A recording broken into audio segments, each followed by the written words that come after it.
All right, we are 2 after the hour, so I would love to welcome everyone to the webinar today. We've got one titled New Energy Efficiency Financing Options for Improving Multifamily Housing. And this is specifically focused in the Michigan market.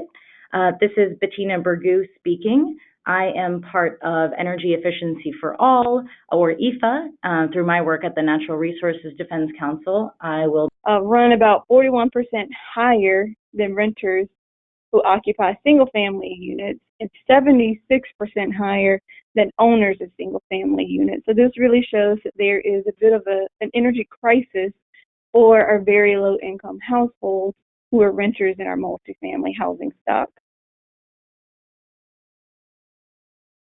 And next,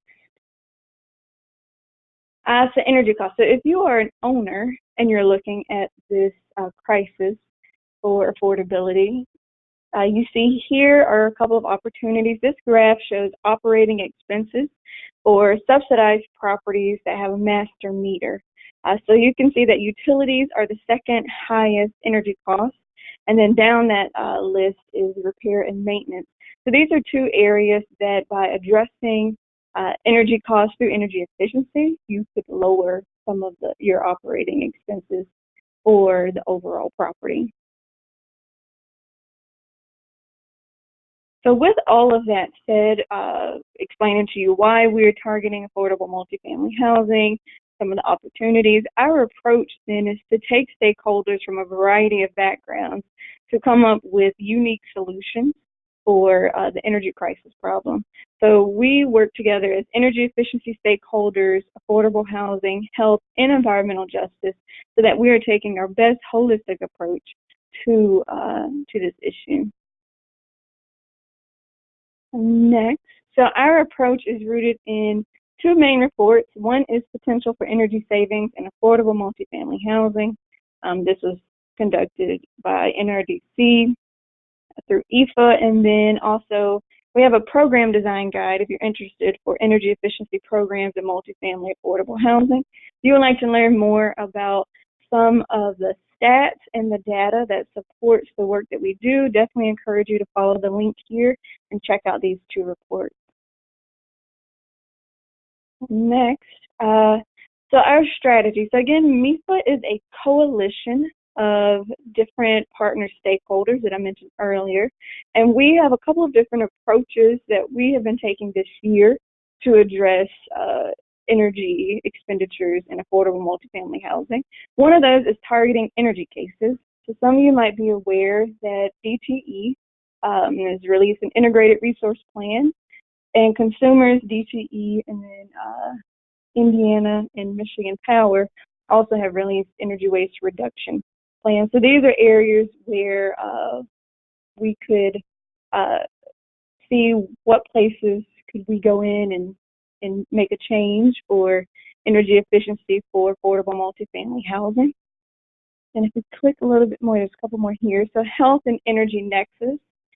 This right here is connecting that energy efficiency upgrades can have a health benefit, such as helping to reduce illnesses such as asthma. City Impact is focusing on municipal governments and is one group that I co-convene. So that one really, we've been working with local municipalities in Southeast Michigan. And then we also have a focus on housing and energy policy. This is via the state legislators, state agencies. And then last but not least, our fifth one is broadening and strengthening our network power building. So even though MIFA functions as a coalition of partners, we do have ways that folks who are housing stakeholders, whether you are a renter all the way up to municipal elected official, we have different ways that you can get involved with our initiative. So one of those ways is the Michigan Public Service Commission, MPSC, Low Income Energy Waste Reduction Work Group. The vision of this group is that all Michigan residents live in efficient, affordable, safe, and healthy homes. We go to the next slide. I'll show you a little bit more about this. So this initiative was started back up last year and has been basically a regular meeting. The work group is scheduled to meet on the first Thursday of every month, unless stated otherwise. And I'll make a note that I believe that has changed to now being every 2 months, depending on what topics there are to talk about. So the next work group meeting is scheduled to happen in October. That date should be released sometime here soon. If you're interested in joining this work group, you can contact Brad Banks. He's Michigan Public Service Commission staff. The information is located here. And this work group really dives into different sectors within Michigan that affect low-income energy programs. So this is across the board. It's broader than just affordable housing. So if you're interested in getting involved, I definitely recommend that you reach out to Brad. And then last, I would like to announce that we have a new tool coming soon. It's the Green Affordable Housing Resource Hub. This will be housed on the MIFA.org website. If you sign up for our newsletter at MIFA.org, you will be one of the first to be notified when it is released. And basically what this Resource Hub is an online source for different information regarding affordable housing. So there's a listing of funders on there. You can find out more about third-party green certification programs. There's even a message board where you could talk to other housing stakeholders. So we're excited about this. This is funded through Enterprise in partnership with EcoWorks and MIFA, and should be going live sometime this month. At the bottom here, there's also other links if you would like to learn more about MIFA and EPA, and then our sister organization, which is called NewHab. Thank you so much, Brittany. I'm just interjecting here to let you know that I got a note through the questions box that there's a new colleague at LISC Flint that would like to be involved with MIFA, so I'll go ahead and connect you guys after the webinar. Awesome, thank you. Thank you. Great, and thank you so much. Are we both about to hand it over to Todd at Michigan Saves? Let's go ahead and do that. All right, Todd, over to you. Thanks, Brittany. Great, thank you very much. This is Todd Parker. I'm the Director of Programs with Michigan Saves. Appreciate everyone calling in this afternoon to learn more about this, or about these great loan products that Michigan Saves is now able to offer through our partnership with Inclusive Prosperity Capital. If you're not familiar with Michigan Saves, we are a nonprofit organization dedicated to making energy improvements easy and affordable. And we do this by providing low-interest, unsecured loans for qualifying energy efficiency and renewable energy improvements. Michigan Saves is Michigan's green bank, and we believe that we are the nation's first nonprofit green bank as well. As you can see from the graphic there, we kind of sit in this intersection between contractors, customers, and lenders, and of course relationships with the government and utilities. Michigan Saves provides a network of authorized contractors who are the ones that offer our loan products to our customers, and then we work through a network of authorized lenders that actually provide the loan capital to our customers. Next slide. So Michigan Saves has a multitude of loan products. Our flagship product is our Home Energy Loan Program. It's the product that we launched first. We also have a business energy financing program, a public sector program, and of course our multifamily program, including the two new loan products that you're going to hear about today. Next slide. And then Michigan Saves has been quite successful in our 10 years of inception. Through June of this year, we served over 15,000 commercial and residential customers in the state, financed nearly $200 million. In fact, we'll probably exceed the $200 million mark here this month, or with our July results. Michigan Saves maintains what we call a loan loss reserve. It's a credit enhancement that supports the lenders in our program. And through our credit enhancement, we're able to leverage private capital at a rate of 20-to-1, which is a phenomenal way to utilize our loan loss reserve to generate more investment in energy efficiency improvements. And of course, over the years, we've saved millions and millions of megawatt hours and therms through the energy efficiency improvements that have been financed through our programs. Our board has given us a very ambitious goal here over the next 5 to 7 years to finance $1 billion in energy improvements and renewable energy measures. So we're excited about that goal and the prospect it offers us and the impact that we can have here in the state. With that, I'm excited to turn things over to our friends at Inclusive Prosperity Capital. They're going to talk about the two multifamily loan products that we're rolling out in Michigan, the Catalyst loan and the Navigator loan. So with that, I'll turn it over to Kim, I believe. Yeah, Todd, thank you so much. And good afternoon, everyone. And thank you for joining this webinar this afternoon. I'm Kim Stevenson. I lead market development, including strategic partnerships at Inclusive Prosperity Capital. I'm also joined today by my colleague, John D'Agostino, who leads project financing, including the entire project funding process from inquiry and through underwriting, closing, and servicing. So you'll be hearing a little bit about those two functions from us today. Go ahead to the next slide. So Inclusive Prosperity Capital is a not-for-profit investment fund.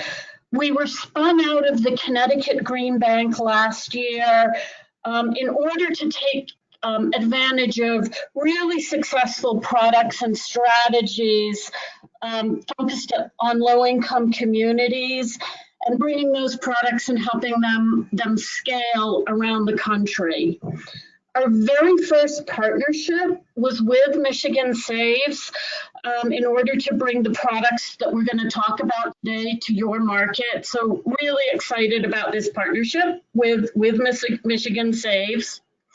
Inclusive Prosperity Capital operates at the intersection of community development, clean energy finance, and climate impact. So we're very aligned with the MIFA goals that Brittany talked about earlier. We believe everyone should have access to the benefits of clean energy.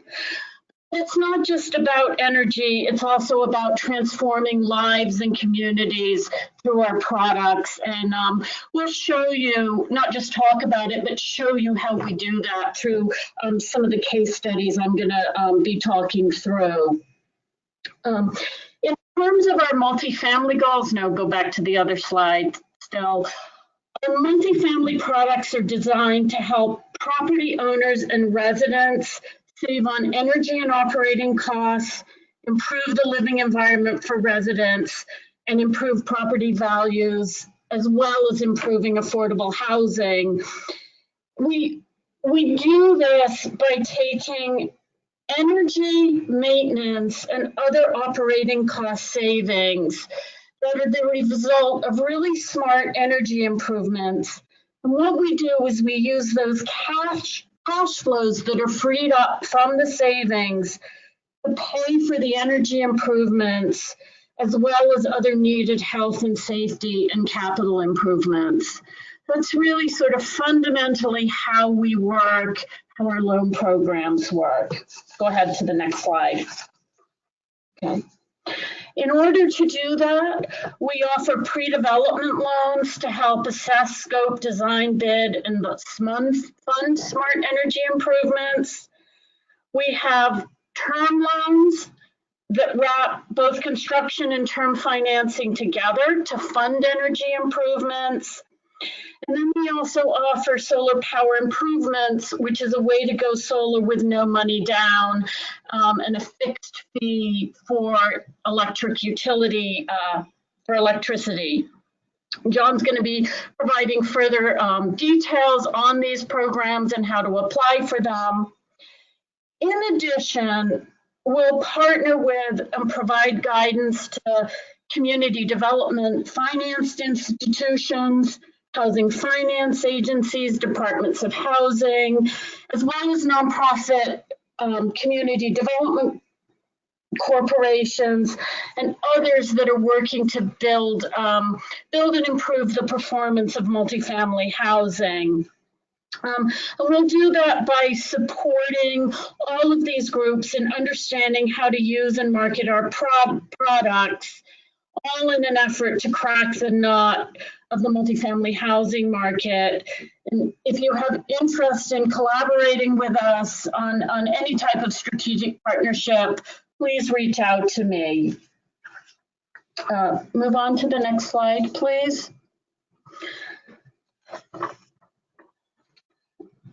So how is this all accomplished? As Brittany pointed out earlier, many of the properties that serve low-income folks are older. They're in deep need of capital improvements, including replacement of heating systems. They've got health and safety challenges. So as I've described, really smart energy improvements can release cash flows to pay for the energy improvements. Often in many of these buildings, there are health and safety issues that need to be addressed before the energy improvements can be implemented. And funding is needed to assess, design, and implement these energy improvements. And it's also important that the financing be able to accommodate restrictions and covenants that exist on existing debt in multifamily housing. For example, many properties that have existing Fannie Mae or Freddie Mac financing, they have a HUD mortgage on them, are not able to take on additional mortgage secured debt. So our products have been designed so they're not secured by a mortgage and can be approved by HUD or other agencies as debt on these properties to provide these needed improvements. So go ahead to the next slide. So I'd like to share with you this case study, which is a condominium project that we did. It's located in central Connecticut. This is a property that was both physically and financially distressed, had very high energy bills. It's 82 units of naturally occurring affordable housing, meaning that it's affordable to low and moderate income folks, not subsidized. And the folks that were living there in this property are mainly low income seniors that are on fixed incomes. This project was a great example that shows how cash flows unlocked from energy maintenance and other cost savings were used to finance a roof replacement, which had long been overdue, and the roof was leaking persistently. So we were able to go in, help them finance the energy improvements, replace the roof. Not only did they have energy savings from the new equipment, more efficient equipment that was installed, they had significant maintenance cost savings because they weren't patching up the equipment all the time. And with the new roof replacement, this cut insurance costs for the property in half. The savings were substantial. And what you can see here in the table, they implemented lighting, boilers, boiler replacement, insulation, as well as roof replacement. The total project cost was about $650,000. They received a utility incentive of $34,000. So we financed just north of $600,000.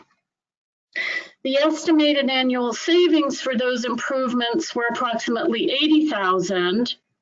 They had a debt service to repay the loan we gave them of $53,000. And that left them with an estimated free cash flow of $26,000. Now, these were estimates when we did the original underwriting of the loan. It's turned out we track the project performance once the loans have been made. This property is actually doing better than expected in terms of its financial performance. And the Homeowners Association is actually writing checks of approximately $500 or a little bit more each year to the seniors that are living in this project. So they're actually getting money back, which is really, really meaningful to these low-income folks. And it's really not only improved the living environment, but they've built a community, a stronger community, together dealing with all these problems and then benefiting from the improvements. So that is the East Meadow condo. We'll move on to the next case study. Our next case study is Seabury Co-op in New Haven, Connecticut. This is a co-op. It's 88 units of affordable housing with some Section 8 subsidies. And like East Meadow, this property has been in physical and financial distress. It's in a prime location in New Haven, right adjacent to Yale University, so it's close to jobs, transportation, and cultural amenities. There's a shortfall of housing in New Haven, and developers have been circling like hawks, waiting for the property to go into foreclosure, hoping to purchase and redevelop the property as market rate housing. And then, so our whole effort here, because of the very high energy costs, has been to support them in addressing these costs, stabilizing the property, refinancing it, and preserving it as affordable housing. And we're about halfway through that process. We've been working on this for several years. In addition, co-ops, which this is, we find they're often undercapitalized because traditional lending institutions are reluctant to fund them. And we really know how to work with co-ops, underwrite them, and finance them. Seabury has high energy costs because it's had failing heating equipment, as well as all electric heat, which is very expensive. So what we've done with this project is we've provided them with a $350,000 pre-development loan for assessment, design, and engineering and bidding work necessary to implement the energy improvements. We also have brought in UHAB, the Urban Homesteading Assistance Board, which is a national technical assistance nonprofit service provider, TA provider for co-ops. And what they've been able to do, UHAB has been able to do, they've been able to come in and support the board, educating the board, build board capacity, support them in their governance structure so that they're strong enough to take on the debt, execute this project. And through our work and our debt, we've leveraged an additional $500,000 from UHAB. To support in all the pre-development and operating cost support that's needed to ultimately refinance this project and get this project on its feet. So these two projects, the East Meadow project was the simpler of the two projects. The Seabury New Haven project is an example of a more complex project that involves multiple partners, as well as technical assistance services that can be funded under the pre-development loans to give you a sense of the breadth and depth of what we can do with these programs. Go ahead and move on to the next slide.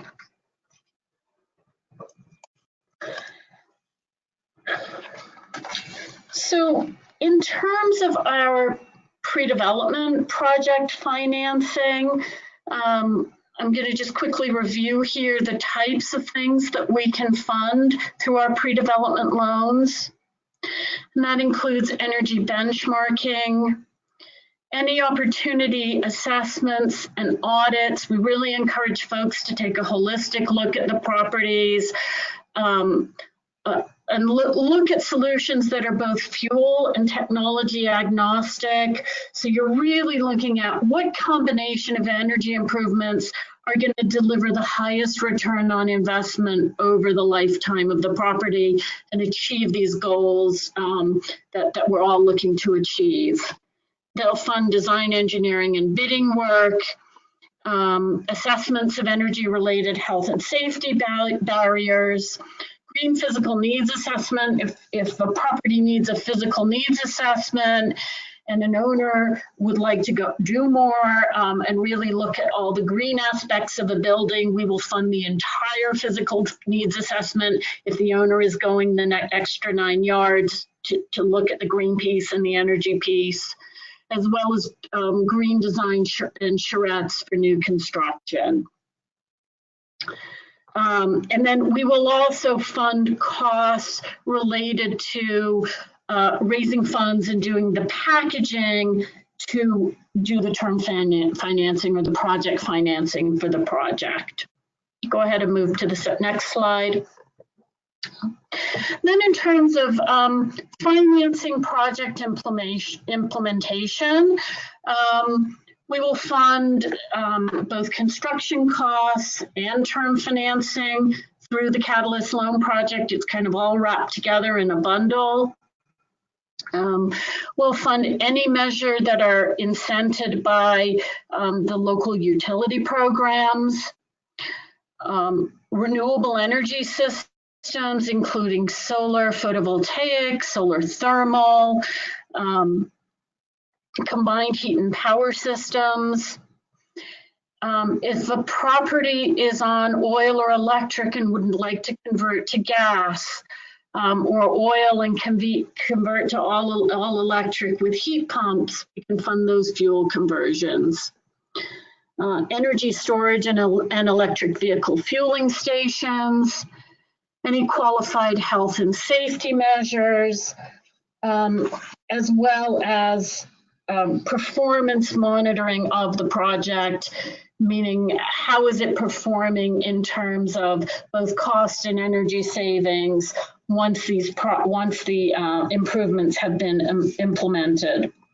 I've also talked a little bit about qualified health and safety measures. Those would include anything that's really in the path to implementing energy improvement measures. So for example, if you want to go in and insulate and seal a building, there may be mold and water leaks or asbestos that needs to be removed in order to do that, that insulation. There might be knob and tube wiring. There might be carbon monoxide off-gassing from heating equipment. That all needs to be addressed. So these are just some of the examples of energy-related health and safety measures. And by remediating many of these, not only do you enable the energy improvements to be made, but it also improves the air quality and really helps to address and support other health-related issues like, for example, I'm just losing the word for a second. When kids can't breathe, asthma. Sorry about that. The word came to me. So with that, I'm now going to hand this over to my colleague John D'Agostino, who's going to talk in more detail about the loan products and the application process. Great, thank you, Kim. So Kim did a really nice job of talking about the what, the scopes of work that our various financing products can support. I'm going to briefly touch on the how. So at the highest level, all of our Applications for all of our products are available on the Michigan Saves website as well as the Inclusive Prosperity website. Either channel is a perfect vehicle to kind of get onto our radar. So I encourage folks to reach out with any questions if you're uncertain where your property or project might fit underneath these various products. Touching first on the Navigator pre-development loan. Inherent to its name, it is a pre-development loan. So this is going to fund any scope of work prior to improvements themselves being implemented. So Kim had provided a list earlier: green charrettes, energy audits, design development work related to energy implementation. All of this can be funded using the Navigator pre-development loan. It's listed here as for multifamily properties. It's also open to not-for-profits. And it's going to be work that's as listed, energy and health and safety related improvements to the property. The Navigator pre-development loan is treated as a simple loan application. It's based on an ability to repay, so we're just underwriting the property or the borrower's financials. The terms of the loan, it typically goes out to 2 years to provide enough time for property owners to implement the project that is designed using the loan. We have done shorter terms in the past for projects that are proceeding at a more rapid clip, but we find that most folks are able to turn around, either repay the loan or turn around and get to implementation within the 24-month period. That's our standard offer. The rate for the loan is 1.99% for affordable properties, 3.99% for market rate properties. There's no fees associated with the loan, and we treat it as a 25% copay by the borrower and a 75% loan by Inclusive Prosperity Capital. So we're trying to make sure that when folks take out a loan, they do have skin in the game.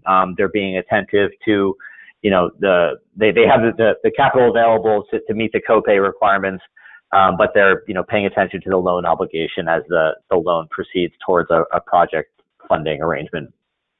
And I mentioned it's basically a very, very light underwrite, 2 years worth of financials, and we're just looking at the ability to repay the loan. So try and keep it very simple. Go to the next slide. So then in terms of implementation, the Catalyst term loan, so this is our primary product.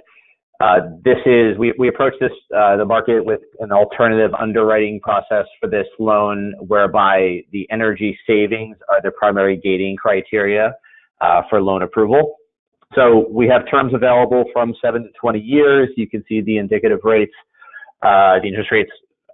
So the 5.79% is at the 7-year term. It's 5.99 at 10, and then 6.99% at the 20-year term.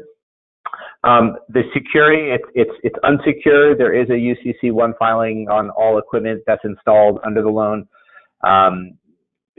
This is typically, the product is designed as a mid-cycle financing solution for new construction.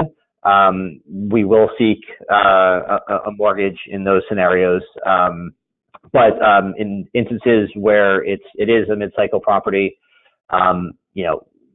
we will seek out collateral assignment of homeowners association fees or similar, depending on the financials of the property, in order to get ourselves comfortable with the financial underwrite. There is a 3% origination fees, which covers legal and application processing. This can be rolled into the loan, the total loan amount, and then financed across the life of the term. And then as I dig down into the underwriting, so as mentioned earlier, we're looking for an energy savings coverage ratio. So what we're looking for here is that the energy savings from a given suite of energy measures that are implemented exceed the debt service for the financing at whatever term by, for solar projects, 20%, so 1.2 times or greater, and for efficiency projects for 1.30 times or greater. As Kim alluded to, we are able to fund health and safety measures and ancillary energy-related improvements such as roof replacement, natural gas line trenching, vegetation removal, et cetera, as part of this loan, so long as those coverage ratios are met. And then subsequent to the technical underwrite on the energy savings itself is a financial underwrite, making sure that the property is current on all payments, current on its mortgage, current on its property taxes, has a positive net operating income, including the energy improvements. And we're looking for an existing debt service coverage ratio of at least 1.1 based on the trailing 18 months of the property. You have the next slide. And then finally, we'll touch on really quickly, we Inclusive Prosperity Capital also offers a solar power purchase agreement, also known as a PPA. The PPA is, it's not a loan, it's an off-balance sheet solution, which basically swaps out the electricity that one is purchasing from the grid for electricity that is being purchased from the system that is installed on one's property. And we would proceed, the way this is underwritten and the way this is approved is that the energy, the electric rate, the rate of the electricity that's being produced from that leased system is lower than the existing electric rate. So to do that, we have a standard 20-year term. We can go out to 25 years. We have fixed and escalating options available. So there are some folks that prefer, a fixed rate that's locked in for the life of the PPA term. Other folks, are looking for a higher discount in the immediate short term, and we can do escalators up to 3%. So in Michigan, we've typically found that we've had to price these at 25-year terms in order to get the pricing to work. So that's kind of been, a typical offer. But 20 or 25 years, wherever the underwriting works for the project. Associated with this PPA, because it's Inclusive Prosperity Capital that owns the system, we maintain the system, we manage all equipment and warranty issues, and there are additionally purchase options available. And then, because we're the asset owner, it's peace of mind knowing that any issues that come up with the system, that IPC is handling them. Go to the next slide. So easiest means to get started on any of these fronts is the Michigan Saves website for whether you're looking at the pre-development or the catalyst term loan or the PPA, or if you're not even sure where to get started, but you just want to have a discussion, happy to do so, and hopefully avail you of the appropriate resources that can help benefit your property and future energy improvements. So with that, I'll hand the reins back over and take my leave. Thank you, John. So I'd just like to share with you all just a quick word on partnerships. The work in these loan products that we're sharing with you today have ultimately been the result of many years of work in Connecticut, really building the products and then cracking the nut of the multifamily housing market for energy improvements in Connecticut. We've ultimately catalyzed $120 million in total financings that's impacted 4.5% of all of the multifamily units that serve low and moderate income residents. And as a result of that work, we've really become an integral part of the housing strategy in the state of Connecticut, which is really allowing us to go broader, deeper. That would never have happened without partnerships, right? We built the market in Connecticut through strategic partnerships with local community development financed institutions, the State Housing Finance Agency, the State Department of Housing, housing nonprofits that have supported us in partnering to educate the market through trainings, as well as identifying projects that are going to benefit the most from our programs. This has been a multi-year commitment and an evolution. And we really believe at IPC that market transformation is really about as much building trusted relationships as it is having the right tools and financing. So if you are interested in having further conversations about this work, partnering with us, getting some guidance from us in how to do this, please reach out to me. If you have properties that you'd like to move forward with, you've got projects that are ready to go that you'd like to explore, please reach out to John.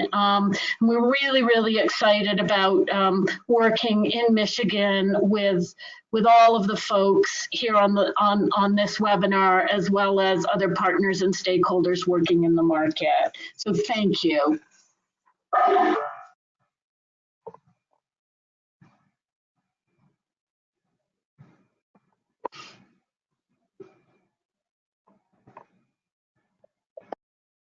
Thanks so much, Kim and John and Todd. And actually, this is a great segue toward the end of our webinar, when we're going to get some questions and have a little discussion. Brittany, I'm really pleased to say that in the questions, I'm seeing several folks indicating their interest in being involved in the MIFA coalition, and happy to see the opportunities. So if you don't mind just reminding folks about the work group meeting coming up in October. Yeah, no problem. So again, the Michigan Public Service Commission has restarted. This was something that existed a couple years ago and was brought back last year, a low-income energy waste reduction work group. These meetings happen about every other month, more frequently if the meetings are needed. So the next meeting will be in October. The date is to be determined, but if you're interested in joining this work group, you can reach out to Brad Banks. He's a staffer with the Michigan Public Service Commission. His email address is there. And I'll also mention that there are opportunities to join subgroups within the work group that focus on a more specific and narrow topic. So if you're interested, please email Brad, myself, and then also if you're just interested in learning more about MIFA, feel free to email me or go to mifa.org and you can sign up for our newsletter.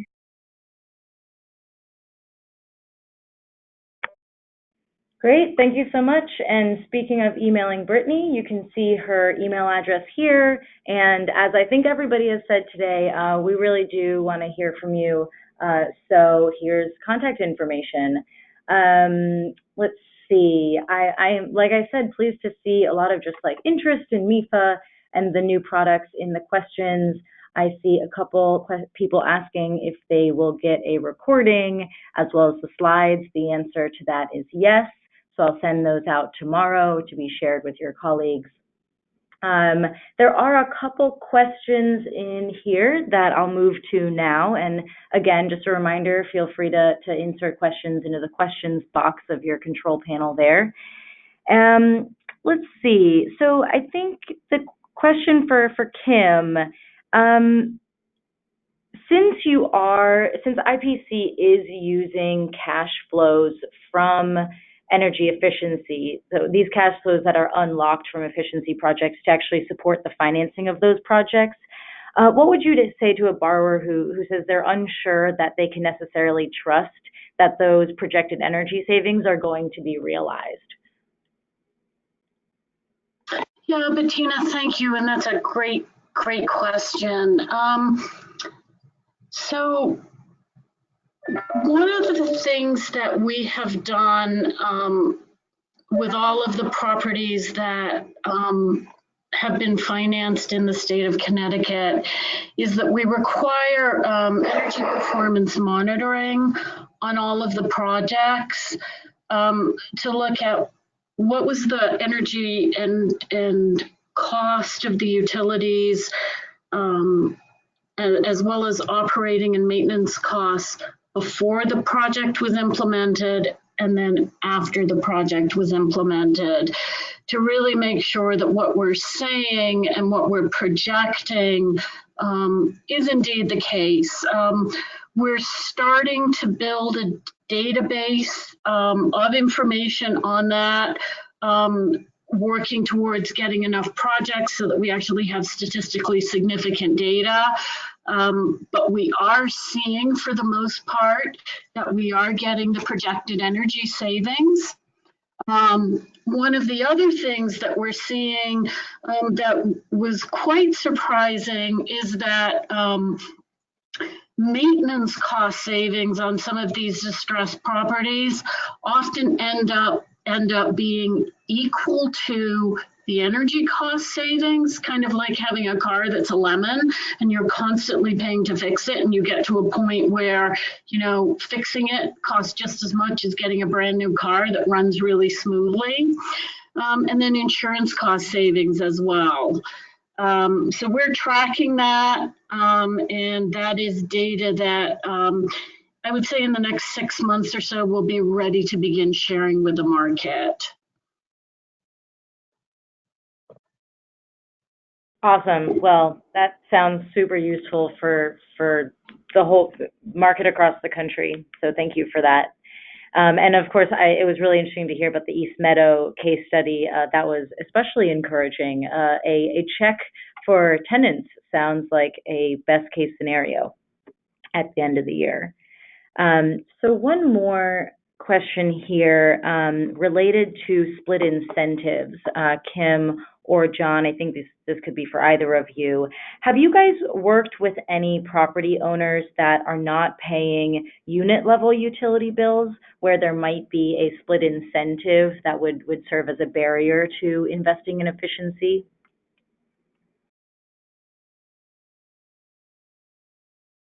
So Bettina, yeah, I'll take that question. Great question again. So most of the projects that we finance are master metered or have at least one master metered utility, and that means that the owners are paying the utility bill. And that's important for this financing because it's the owner that's actually paying for implementation of the improvements, so they're able to directly benefit from the energy savings to pay for those improvements. Whereas if tenants are the ones paying their utility bills, they're benefiting from the savings of an upgrade, but they're not paying for the upgrade. So there have been a couple of projects that we've done where we've been able to really incorporate maintenance cost savings into the underwriting, because those savings go directly to the owners. We're doing a pilot in Connecticut with some sort of more creative underwriting that allows us to fund properties with tenant paid utilities. We want to really make sure that it's working in that pilot before that gets rolled out more broadly. So stay tuned on that. I would say perhaps in another year we'll be ready to roll with that. Okay, that sounds like another webinar waiting to happen. Was someone else going to jump in?